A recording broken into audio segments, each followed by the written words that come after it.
The next strategy that we're going to discuss is going to be the fight strategy. And this is the one, hands down, that is probably the most confusing for so many people. So many people, unfortunately, think of fighting as only being physical. And I've already said this, but it's worth saying it again.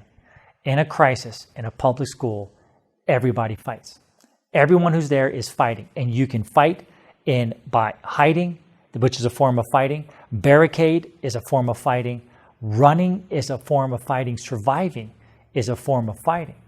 It does not necessarily have to go physical. And unfortunately, people think that fighting is only physical.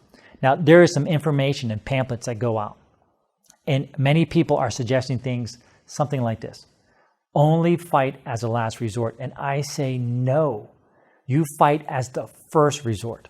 Now, if you're capable, if you have the skills, if you feel comfortable, and you can go physical, there's probably very little that I need to tell you. You're going to do it regardless of what I tell you to do. But what I'm saying now is really for all the other folks who physical is not something that you're going to do.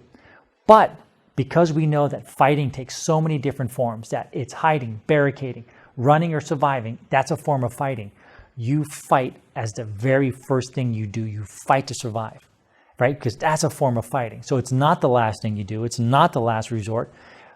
People who give that advice, I understand why they're giving it, but they're giving it with the thought that only the people who are going to go physical, that's considered to be fighting, and it's not. Trust me, everybody in these situations fight. You fight as the first thing, not as the last resort, because you're worth it, your students are worth it, and you fight to survive.